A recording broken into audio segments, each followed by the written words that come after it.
let's see. So this particular article here deals with the woman who produced and helped write the screenplay for it.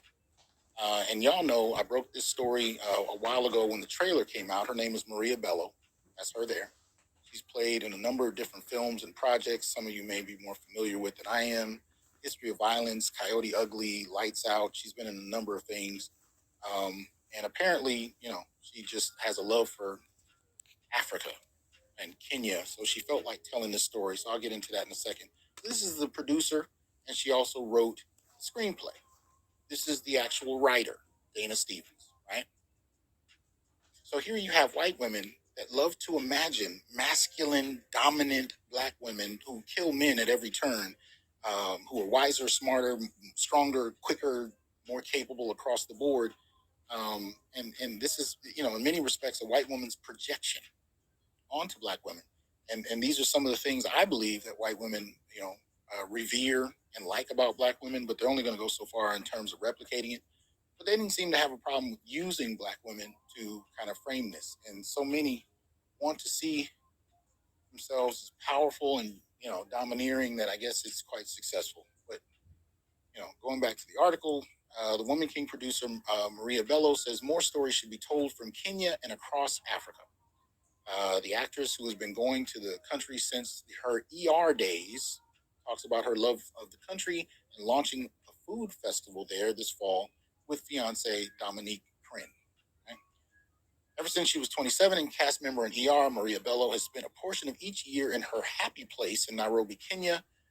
She's producing and has a story credit by Sony's on Sony's historic epic, The Woman King, set in the Kingdom of Dahomey, present-day Benin, and out September 16th, which is, of course, tomorrow. But anyway, so they ask her questions. And the only part that I really wanted to get at, um, I'm not going to spend a lot of time here. I will try to remember to put this in the chat. And if I forget, you can go to the Hollywood Reporter and check it out there. Let me see. Shout out to Dardar. He says, so in other words, it's the white women's myth of black womanhood. Absolutely.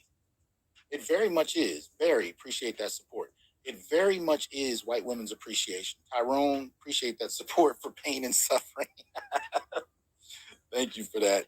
Shout out to Troy. Shout out to Perry for the Cash App. It's much appreciated. Clayton, thank you for the Venmo.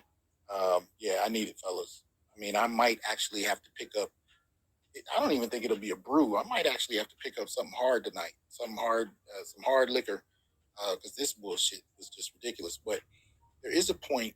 There's one point that I wanted to address in this article right here that I think you might find interesting and gives you some perspective on what her motivations were. Right. So when they asked her what sparked you to produce and develop The Woman King, she says The Woman King was definitely born of my love of the continent in general.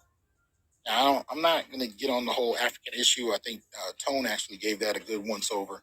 And he even talked about her perception of the continent as a country. And he was right. So you can check that out. He just did a video a few hours ago, and he's absolutely right about her perception of the continent. And we can talk about white women in power who get to take, all of Africa and make it into whatever they want it to be. And, much of the time we're just kind of sifting through what they give us to find any kind of semblance of meaning. But, for certain people who participate in the project, they see it as a female empowerment dynamic. And it brings in this whole misandric element to it that is absolutely ridiculous. But anyway, it says it's based on women's history, right? A story I found many years ago about this army of women in the 17th century. So, what you have happening with white feminists that engage in projects like this, and this is their attempt at participating in intersectional feminism, is to reimagine African women along the same lines as themselves. And part of the reason for this is they believe that women are a sisterhood around the world. And the argument is that for all time and for all places, women are primarily oppressed by men. And therefore, much like, kind of this Marxist idea of wherever you find any kind of capitalism, there will naturally be opposing, kind of socialist force of people who want to control the means of production. You get the same kind of thing with this brand of feminism.